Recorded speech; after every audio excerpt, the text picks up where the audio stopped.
Hermanos, todos nosotros alguna vez en nuestra vida hemos conocido personas que destacan o son expertos en alguna área, ya sea académica, deportiva, empresarial, profesional. En nuestra sociedad hoy en día está muy valorada la fama, la riqueza, la influencia, la inteligencia. Y cada día nos sorprendemos por todos los avances y las noticias de actualidad.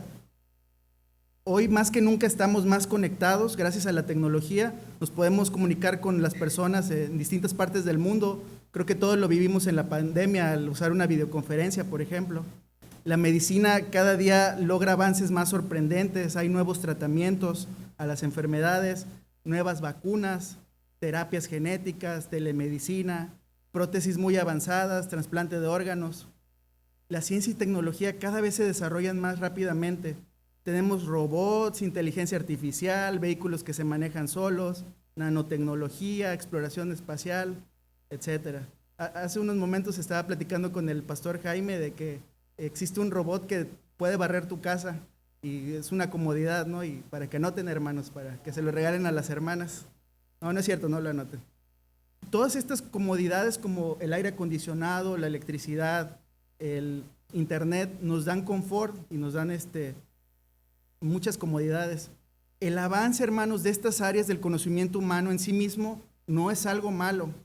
Es parte del mandato cultural de Génesis 1:28 que dice, sojuzgad la tierra, es decir, tomar dominio de la tierra. El problema, hermanos, es que el hombre se desvió para buscar su propia gloria. Podemos ver cómo el mundo sigue alabando y premiando toda clase de sabiduría humana.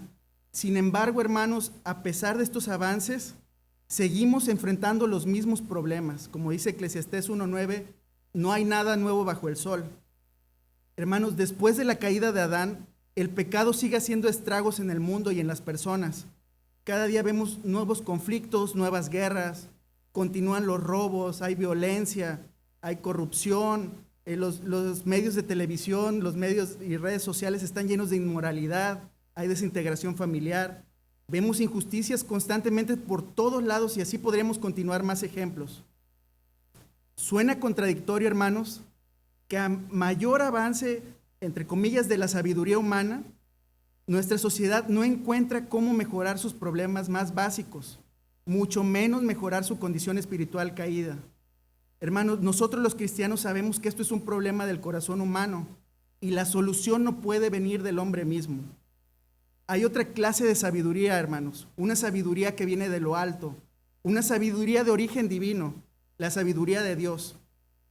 Antes de entrar de lleno con el texto bíblico, me gustaría comenzar con un poco de contexto de la primera carta a los Corintios. Como sabemos, el apóstol Pablo es el autor de la primera carta a los Corintios. Es una carta que responde a distintas situaciones que se dieron en la iglesia de Corinto aproximadamente 3 años después de que él dejó esta ciudad. Hermanos, en los tiempos del Nuevo Testamento esta ciudad estaba bajo el Imperio Romano, después de haber sido reconstruida, tenía mucha relevancia cultural y era una ciudad portuaria, como una especie de Nueva York de nuestros días. Había gente de todos lados del mundo, había griegos, había romanos, había judíos, libres, esclavos. Esta ciudad estaba ubicada estratégicamente en Grecia, para ir al sur, para ir a la región de Esparta, así como la película, de hecho la película se basó en esta región, o para ir al norte, Atenas, donde están las Olimpiadas. Esta ciudad tenía gran actividad religiosa pagana, estaba rodeada de templos ceremoniales dedicados a dioses tanto griegos como romanos. Y era tal la inmoralidad que había en esta ciudad que en el idioma griego hay una palabra, un verbo que se llama corintiazó, que significa literalmente actuar como un corinto. Era tal la depravación moral y la mala fama de los habitantes de esta ciudad. Pablo, después de este viaje misionero, como se menciona en Hechos 18, estuvo ahí 1 año y medio predicándoles el Evangelio de Cristo. Cuando Pablo deja esta iglesia, le llegan reportes a él de que toda clase de problemas surgieron. Divisiones por sus distintos líderes, unos decían yo sigo a Pablo, otros decían yo sigo a Apolos, otros decían yo sigo a Pedro. Había conflicto en las reuniones por el uso de los dones espirituales y también había inmoralidad sexual dentro de sus miembros. Incluso algunos miembros estaban negando la resurrección de Jesucristo. Hermanos, los corintios estaban con un pie en el mundo y con un pie en la iglesia. A lo largo de esta carta vemos cómo Pablo, inspirado por el Espíritu Santo, responde a cada problema con el Evangelio para mostrarles que no están viviendo de acuerdo a lo que creen como cristianos. En esta mañana nos enfocaremos en los primeros 5 versículos del capítulo 2 de la primera carta a los Corintios. Me gustaría darle lectura nuevamente en versión Las Américas. Viene un poco más claro. Dice: por eso cuando fui a ustedes, hermanos, proclamándoles el testimonio de Dios, no fui con superioridad de palabra o sabiduría, porque nada me propuse saber entre ustedes excepto a Jesucristo y a este crucificado. Estuve entre ustedes con debilidad y mucho temor y temblor, y mi mensaje y mi predicación no fueron con palabras persuasivas de sabiduría, sino con poder y demostración del Espíritu, para que la fe de ustedes no descanse en la sabiduría de los hombres, sino en el poder de Dios. Hermanos, este texto nos lleva a hacer el siguiente planteamiento. La sabiduría de Dios se revela a través de la cruz de Jesucristo para su gloria y para salvación del hombre, por lo cual estamos llamados a predicar el Evangelio de Cristo no con nuestras fuerzas ni con nuestra sabiduría, sino con el poder de Dios. Esto nos lleva a una pregunta: ¿cómo se revela la sabiduría de Dios a través de la cruz? El día de hoy vamos a ver 4 maneras en que se revela la sabiduría de Dios a través de la cruz. El punto número 1 es: la sabiduría de Dios no se revela con sabiduría humana. Versículo 1. Por eso, cuando fui a ustedes, hermanos, proclamándoles el testimonio de Dios, no fui con superioridad de palabra o de sabiduría. Hermanos, si buscamos en el diccionario la palabra sabiduría, podemos ver que es el más alto grado de conocimiento, es también tener una conducta prudente en la vida, también es un conocimiento profundo en algún campo. Como habíamos mencionado, los problemas de la iglesia de Corinto era su marcada división, y ahora están enfrentando un problema que están dividiéndose de acuerdo a las lealtades humanas y a su sabiduría humana. Por eso Pablo les recuerda: cuando fui a ustedes, hermanos, les prediqué el testimonio de Dios. Hermanos, los corintios con su herencia griega estaban profundamente atraídos a la filosofía, que es el amor por la sabiduría. Ellos tuvieron grandes escuelas filosóficas como Aristóteles, Sócrates, Platón, Pitágoras. Ellos impresionaban fácilmente con toda clase de discursos llenos de filosofía, retórica, debate, intelectualismo. Hermanos, los creyentes de Corinto se empiezan a apartar de la sabiduría de Dios y empiezan a regresar a las vanas filosofías, con lo cual empieza a afectar su entendimiento y su crecimiento espiritual. Hermanos, vemos cómo Pablo no llega a Corinto como un gran filósofo. Al contrario, llega con humildad a predicar un mensaje con una sabiduría infinitamente superior a la sabiduría humana, una sabiduría que trasciende al eterno, una sabiduría de origen divino, que es la sabiduría de Dios. Los invito a leer, por favor, Romanos 11:33.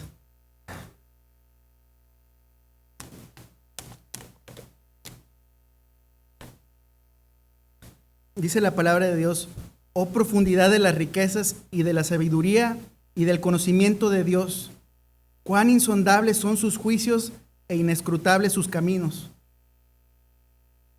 Romanos 11:33. También en Daniel 2:20, 21.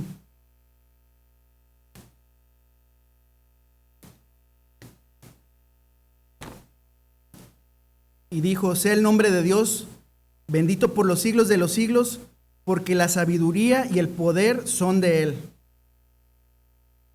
Hermanos, en estos versículos podemos ver cómo la sabiduría es un atributo del carácter de Dios, y nosotros tenemos un Dios infinitamente sabio, infinitamente bueno e infinitamente santo.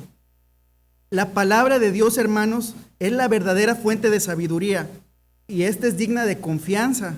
En ella podemos encontrar todo lo que necesitamos para nuestra vida. Hermanos, la sabiduría de Dios no se revela con sabiduría humana. Esta sabiduría se mostraba oculta antes de la fundación del mundo, y Dios mismo decidió revelarla a través de su Hijo Jesucristo. Dice Corintios 2:7.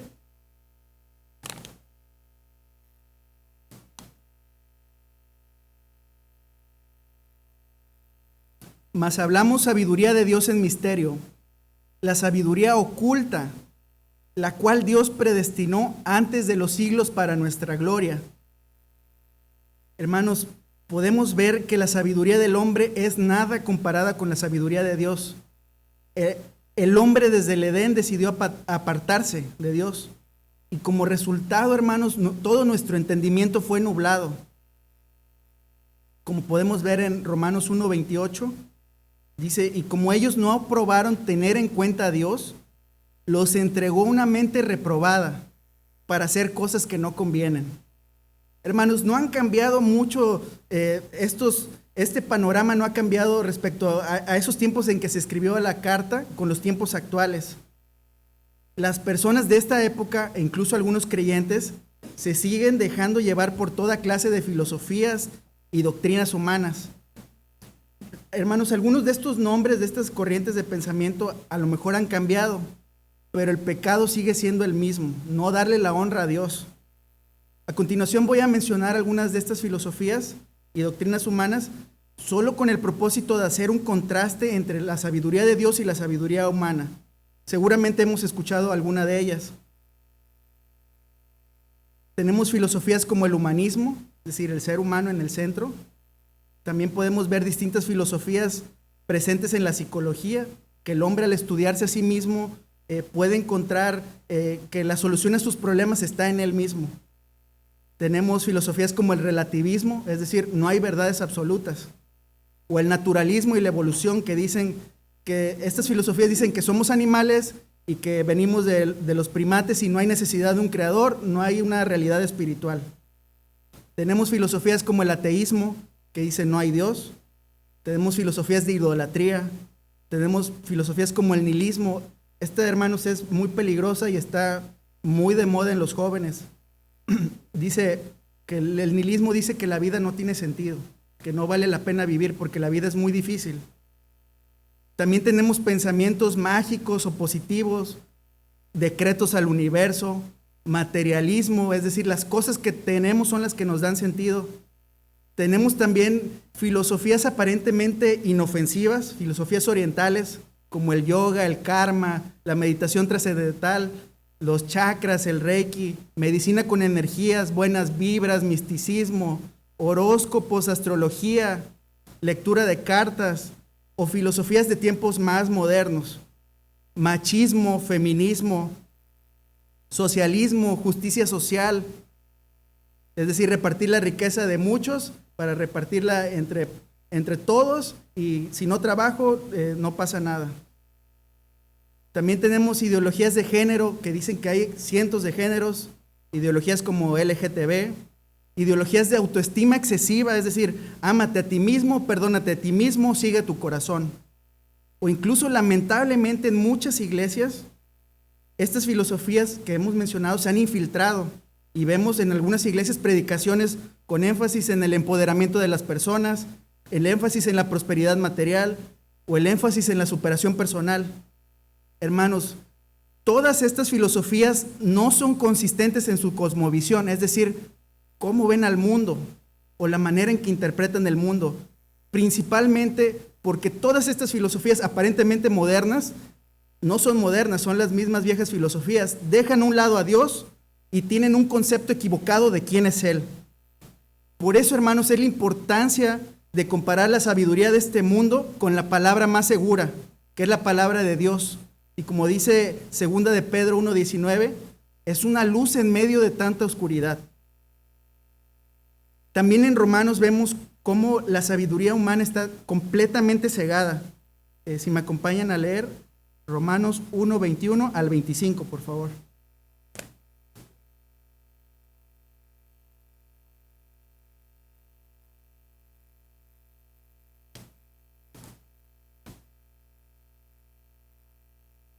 Romanos 1:21 al 25.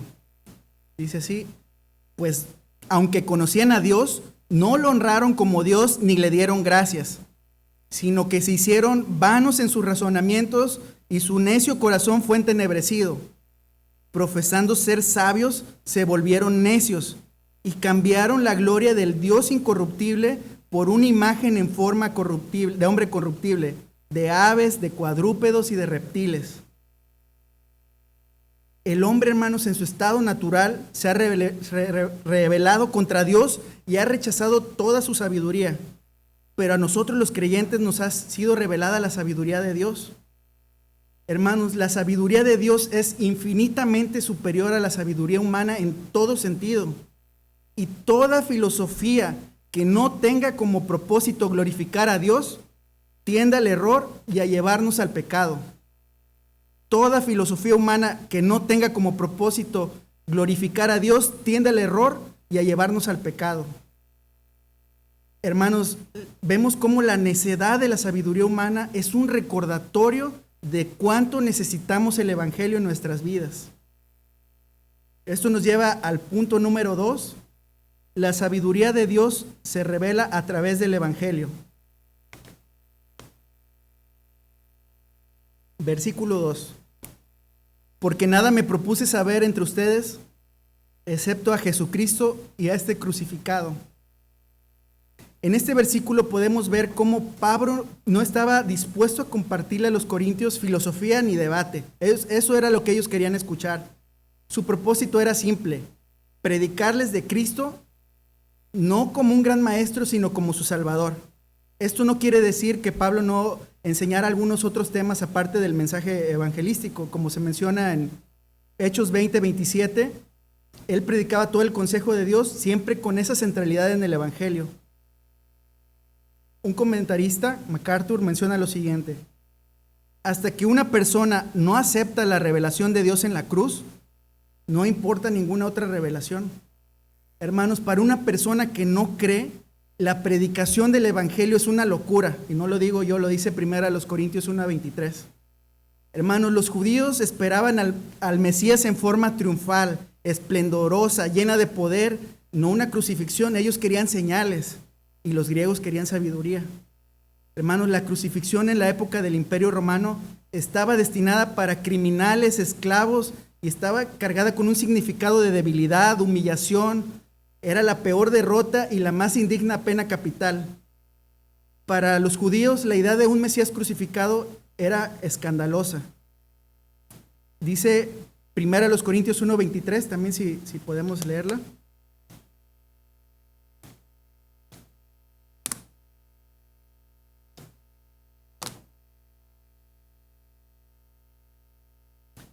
Dice Corintios 1:23. Pero nosotros predicamos a Cristo crucificado, piedra de tropiezo para los judíos y necedad para los gentiles. También, hermanos, los invito a leer Filipenses 2, del 6 al 8. Y espero que podamos meditar en lo que dice este versículo.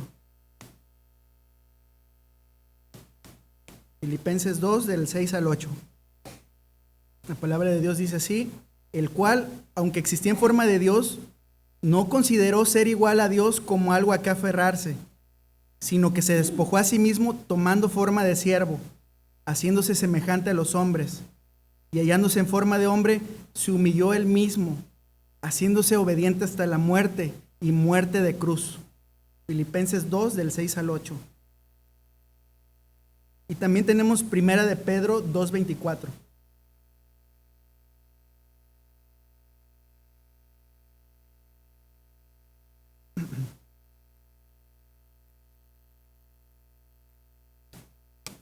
Primera de Pedro 2:24.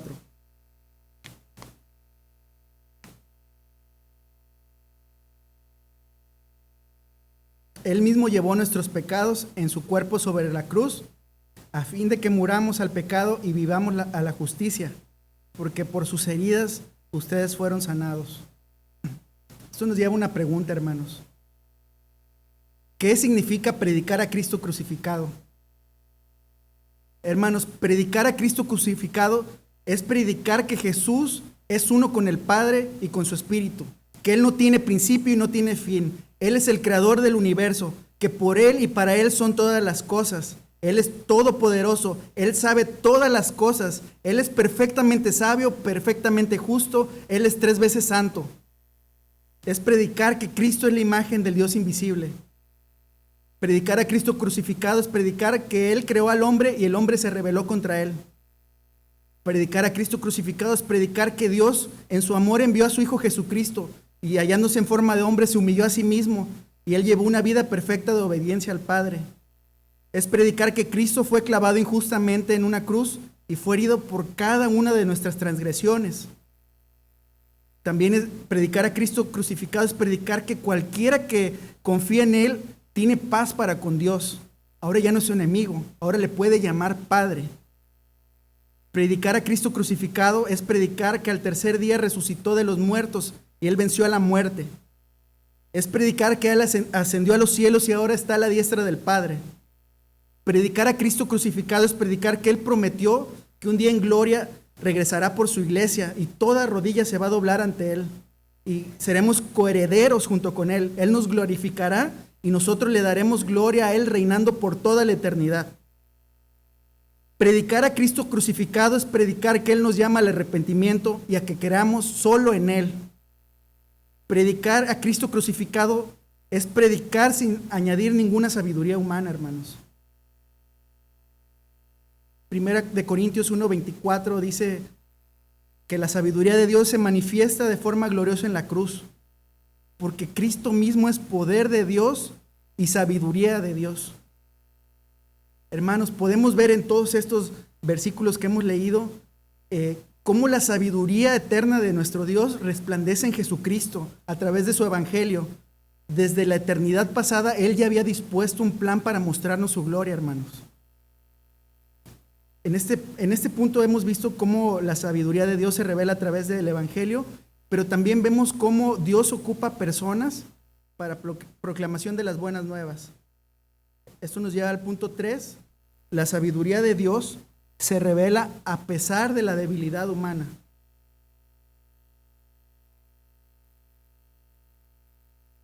Versículo 3. Estuve entre ustedes con debilidad y con temor y mucho temblor. Hermanos, Pablo hace notar en este versículo 3 que su confianza no estaba basada en él mismo. Aunque en ese momento en específico no nos dan más detalles sobre su estado de salud, la debilidad a la que se refiere Pablo podría ser resultado de alguna enfermedad, alguna aflicción o por causa de alguna amenaza o de persecución. Cualquiera que sea la causa de la debilidad de Pablo, dice un comentarista, así de grande era su sentido de debilidad y temor y tan profunda su falta de confianza en sí mismo que se estremecía, él temblaba. Aquellos son los secretos de la fuerza de toda predicación. Hermano, vemos a lo largo de toda la Biblia cómo el Señor utiliza personas de todo tipo y trasfondo, con toda clase de debilidades, pero es Dios quien nos capacita para ser instrumentos en sus manos. Hermanos, nosotros como creyentes no podemos jactarnos o presumir de nuestras capacidades o habilidades cuando servimos al Señor o en la vida diaria. El siguiente versículo lo explica. Primera de Corintios 1, 25 al 29.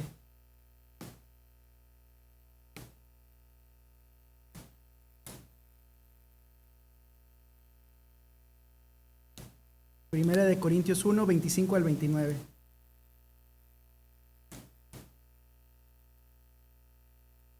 Porque la necedad de Dios es más sabia que los hombres, y la debilidad de Dios es más fuerte que los hombres. Aquí la debilidad se refiere a la cruz.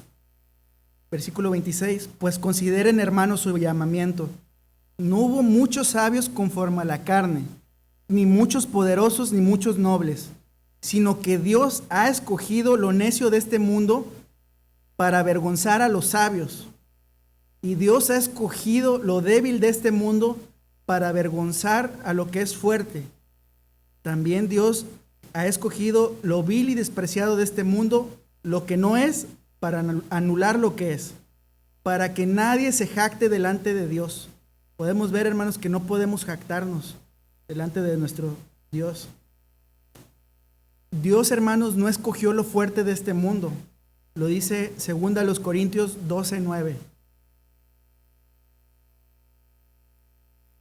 2 Corintios 12:9.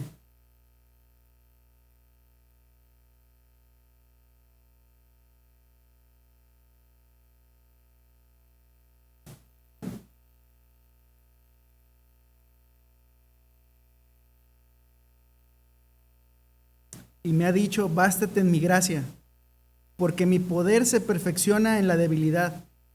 Por tanto, de buena gana me gloriaré más bien en mis debilidades, para que repose sobre mí el poder de Cristo.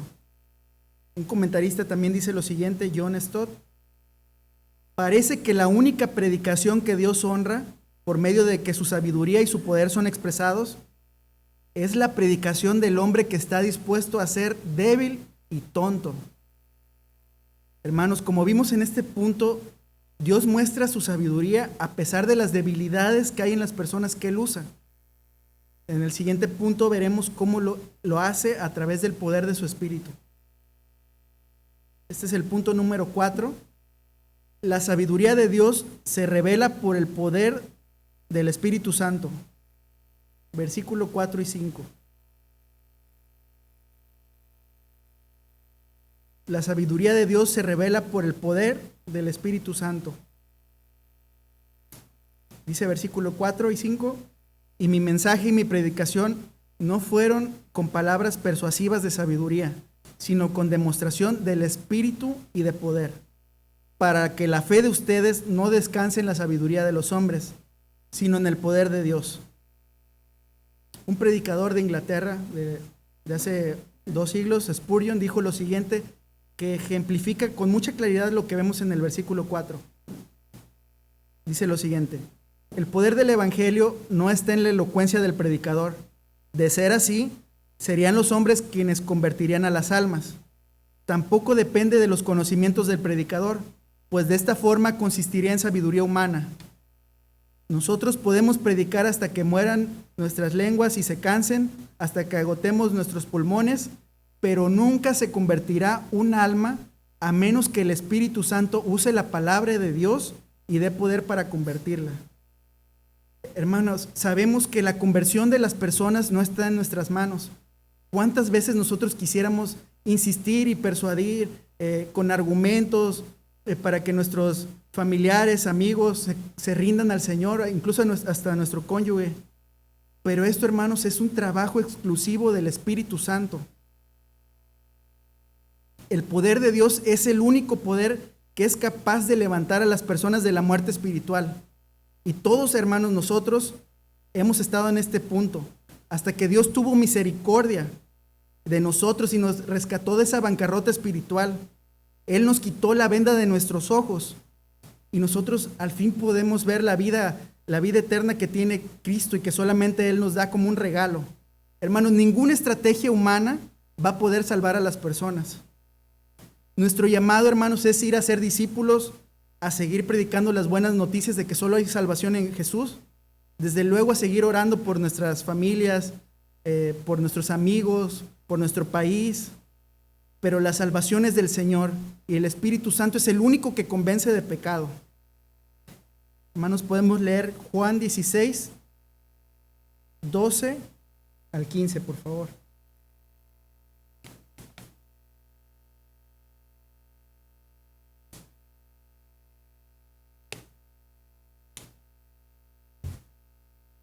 Juan 16, del 12 al 15.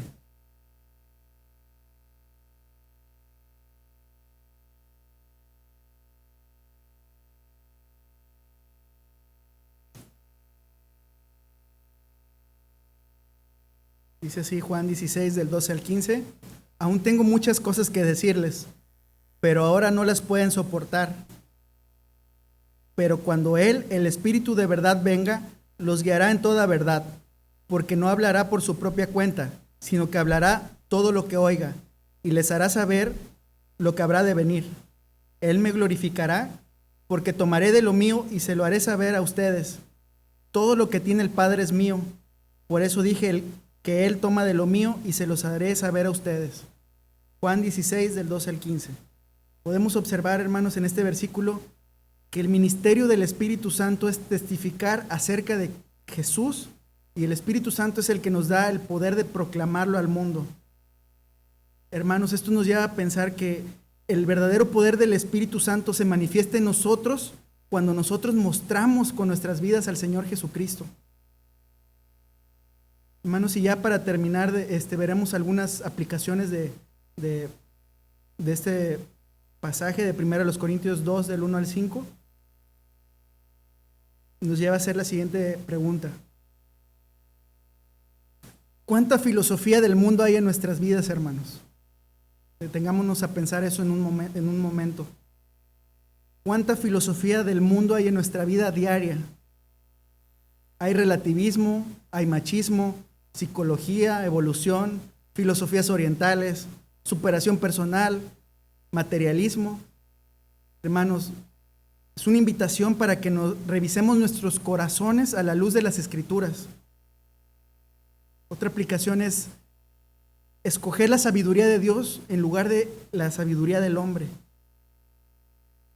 También estamos llamados, hermanos, a predicar el evangelio completo, sin diluir, sin añadir estrategias o sabiduría humana. Hermanos, tengamos confianza en que Dios va a seguir haciendo su obra a pesar de nuestras debilidades. También, hermanos, no confiemos en nuestras propias fuerzas, confiemos en el poder de Dios. Esto nos lleva, hermanos, a descansar en la soberanía y sabiduría de Dios. Pidamos a Dios sabiduría para guiar nuestras vidas. Como conclusión, hermanos, la sabiduría de Dios se revela a través de la cruz de Jesucristo para su gloria y para salvación del hombre. Esta sabiduría es infinitamente superior a la sabiduría humana. Es una sabiduría que trasciende la eternidad, por lo cual estamos llamados a predicar el evangelio de Cristo no con nuestras fuerzas, ni con nuestra sabiduría, sino con el poder de Dios.